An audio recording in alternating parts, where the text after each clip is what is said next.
This is the brand new Rolls-royce Spectre and costs over $530,000. And today, I'm in Beverly Hills going undercover to expose how these luxury car brands brainwash you to buy using dark psychological principles. First up is Rolls-Royce. I'm heading inside to see what dark tactics that they use to get me to buy. How you doing? We're here to sit in the Spectre. And here is our first suspect. What's this color called? This guy's already on to me. Put the phone down his camera. So we switched to our secret recording glasses, which we'll use to capture all of the unseen tactics that these brands use to 10x their profits. The starlit doors, the grills illuminated, and you got your starlit up here. Those three features alone cost well over $30,000. If you don't know me, I'm Sabri Subi. I'm an investor on Shark Tank. I've generated $7.8 billion for my clients. I let him know that I was a serious buyer and was looking for a new car for wifey. But before I could take this thing for a test drive, I was forced to check out their bespoke design center. These are all the materials you had to pick from. People do the red, huh? And this is where the real money is made. It's not only the extras, it's the colors that change the price. Colors you can get, there's a color that has actually glass in it, so it's more. Glass? It's just more intense. Okay. Some of these interior options can cost upwards of $20,000. That alone is the price of a used Tesla. Treatment, time, caution, sanity. Let's take this puppy for a test drive. It feels like being in a cloud. The electric is ridiculous. This is the ultimate Rolls. Now here's where he'll pull out all the stops and do the real selling. How long was this in the plans? 100 years they wanted it. 100 years? They wanted to be electric originally because you can't hear anything in their engine. He told me that this model I was driving costs a whopping $545,000. 120 grand of extras. Yeah, but you have a package, a Spectre package, which is 20,000. Bonnet up there is another 10 grand. Stereo is 10. Starlit doors 13. Everything Rolls does is extra. With the cost of the upgrades alone, you could buy a brand new Mercedes S-Class.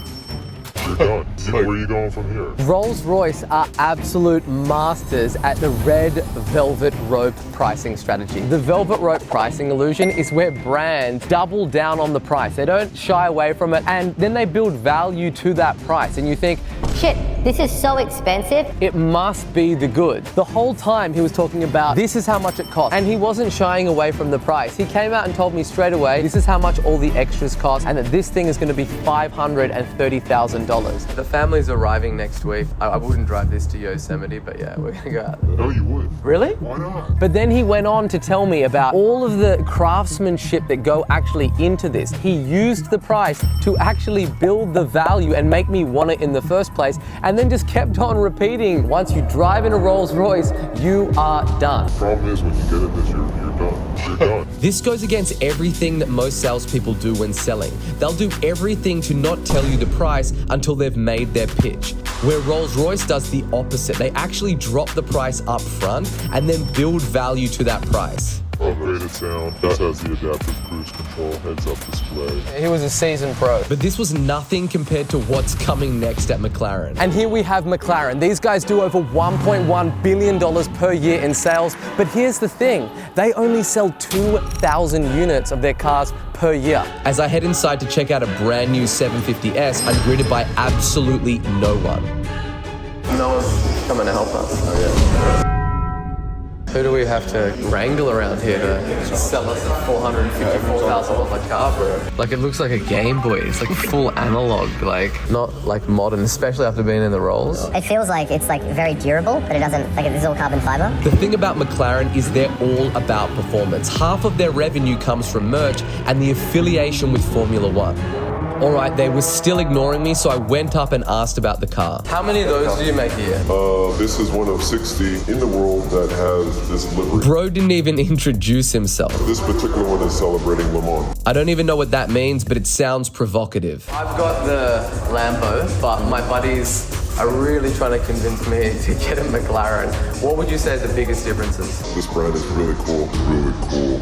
I used to manage Ferrari for 4 years and Lamborghini for 5, Porsche for 10 years. Why? Technology. You're not spending $3 million right there, you're spending under $500,000. What a bargain. All our doors open up like this. Yeah, it's sick. All our cars have a... Are you starting to sell more? Halfway through his pitch, he abandoned me once again to take a quick phone call, and I was back to waiting around for help. So McLaren is clearly using the rude sales clerk strategy. These guys didn't even serve us for the first 10 minutes that we were in there. I had to literally go knock on the dude's office door and be like, Yo, we're here to buy a car.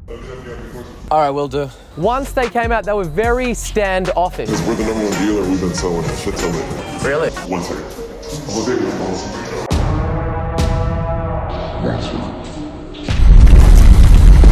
It wasn't until I flexed on these guys, I've got the Lambo, did he start to give me the attention that it is that I wanted. There's been studies that show that the ruder that the sales clerk is, the higher the sales. And the person comes in with a bit of chip of their shoulder and they want to feel included. No one's coming to help us. And as a result of that, you've been mean to them and they're like, fuck this guy, like I'm gonna buy this Lambo or I'm gonna buy this McLaren right now. It's definitely a tactic that these guys use. 1 second. Most businesses, they do the opposite. And if you're just way too over the top, people don't believe you. They feel like you're just gonna tell them everything that it is that they wanna hear. Instead, what you wanna do is be a little bit more laid back and you're gonna make way more sales. I had to chill out after that one, so I headed over to Bentley to see exactly what these expert craftsmen have in store. They hand make each one, only sell 6,000 cars per year and make $3.1 billion doing so. I don't know much about Bentley going into this, aside from the fact that they're supposed to be really high quality and are really expensive. Right off the bat, this guy greeted me with a handshake and a smile. Sabri, nice to meet you. I told him I was looking for something that I could drive every day back to my $64 million Malibu mansion. What would you recommend? Is it just gonna be you and someone else? Do you usually have like... I've got 3 kids, but this is gonna be predominantly for me. I go GT. He had me take a look at a brand new Continental GT, which starts at a base price of over $270,000. This is the new Bentley Continental GT.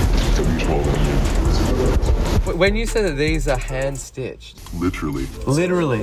All the leather that you see here, this cowhide, goes through a mineral dye process. Okay. This guy went on to talk about the intricacies of the steering wheel for a whole 5 minutes. My grandfather was doing it, his father was doing it. It's generations just with the steering handle alone. Wow. It's the craftsmanship. These engines, they last forever. It's insane. Really, really beautiful, harmonious, like in between of luxury and sport.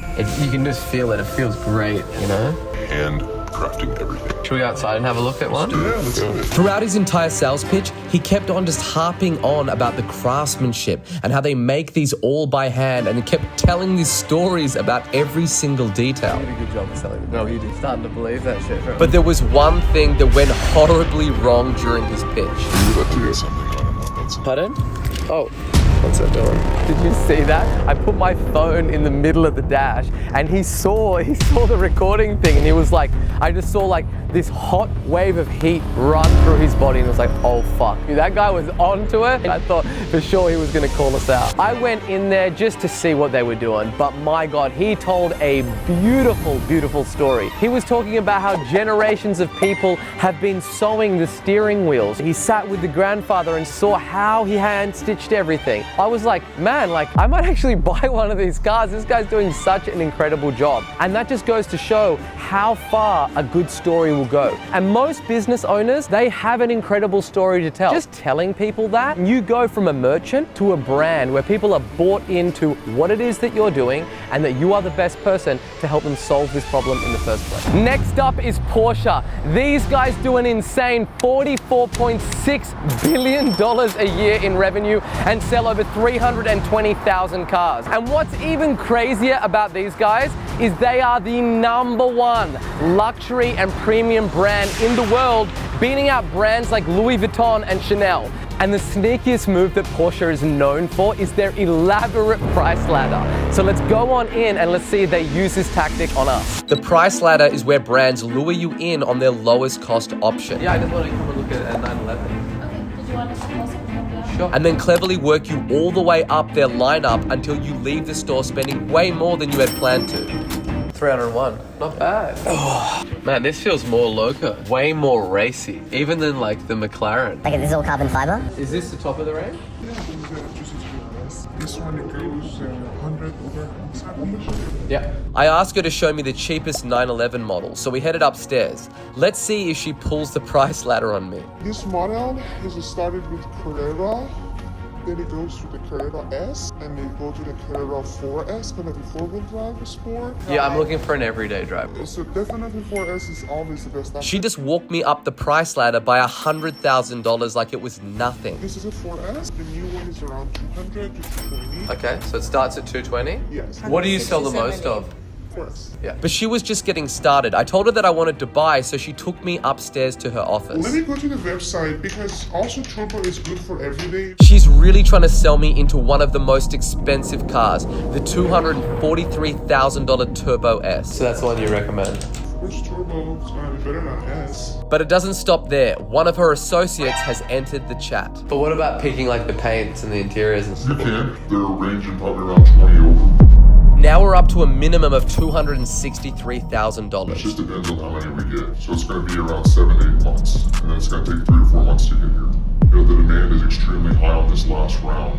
Hopefully we get about 6 or 7 allocation spots. If we get 2 or 3, yeah, it's going to be pretty nuts. Dude, that was definitely the ritualized buying process I've ever seen it, seriously. These guys were telling me that if I wanted to change the color of the car, I was gonna have to wait a year and a half in order to get it. If you think of anything that is luxurious, you always associate a long period of time either to make that or to buy it. If the process takes a long time to get it, then you naturally want it more and you associate a higher level of quality with things that take time to get. So she can get your info, just reach out to you, probably be middle of December. When you'll have inventory? Allocation. You really feel like you're earning it. You're earning the right to buy this car. That is ritualizing the buying process, and that's gonna make that person want to actually sign up even more. We are on our way to Lambo, in a Lambo, to go see if we can buy a Lambo. So we're gonna get dripped out as a crypto millionaire.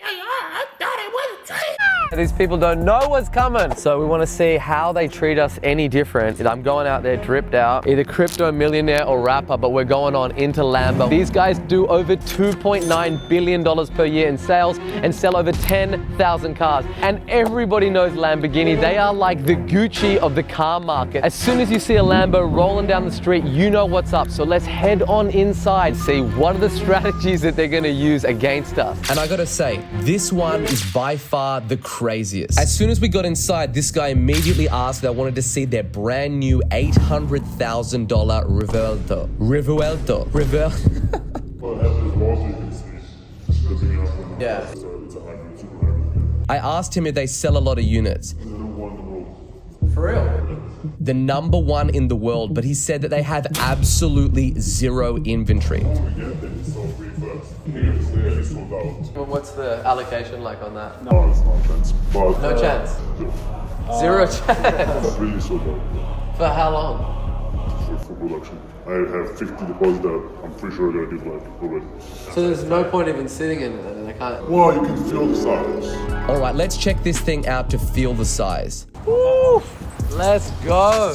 Man, when I saw the launch video, I was like, I don't know about the shape, but when you see it in real life, they don't do it justice, dude. Matte black, look. Matte black in this with the back? This is mean. I can see why you got 50 deposits. I'll admit it, this thing was sick. No, the photos do nothing compared to what this is like in real life. So I asked him what it looked like to actually buy this thing. And if I do want one, like what do you think? If a car becomes available, it rarely happens.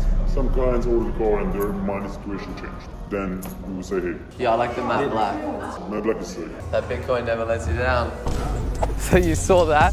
The first thing that came out of that guy's mouth was, we have zero inventory. I'm like, zero? And he's like, zero. Oh, it's no chance. I guarantee you that this guy is gonna text me today at some stage and say that he has found some inventory. This is manufactured scarcity, guaranteed. This is a textbook play for these brands. So I went about my day to see if this guy would text me back, and honestly, it didn't take long until I heard from him. Nice meeting you. I'll keep you posted. There is a big shipment arriving on Friday. If anything becomes available, I will let you know. You don't wanna hate the player. Hate the game. We'd need to move fast. He's letting me know that it's gonna be urgent. So if something does come up, I'm gonna need to buy this thing immediately. And now he sent me 4 other messages. Shipment came in early at my sister store. Look at what I found. He found the black with all matte, exactly what I wanted. Yeah, I like the matte black. Matte black is sick. With the red calipers, dude. And they had 0 inventory available of this. You're gonna buy it for me, right? These brands, they manufacture their scarcity. Only been 2 hours. No longer interested, question mark. Straight up rude sales clerk strategy. And look, it's a little bit questionable, the ethics behind exactly how they do it, because they're not being completely truthful or forthright. This guy wouldn't stop hitting me up to buy this thing. 2 hours later, I have a missed call on a product that I was told they have 0 allocation and 0 inventory of. No chance. Whatever it is that you're selling, there is going to be scarcity to it. The simple act of saying how many items are in stock, and that's going to want to make people buy it. So if this video gets 500,000 likes, I'll go in and buy the Lambo. If you like this video, you'll love the one that we did on luxury fashion brands. Like, subscribe, and I'll see you in the next one. That Bitcoin never lets you down.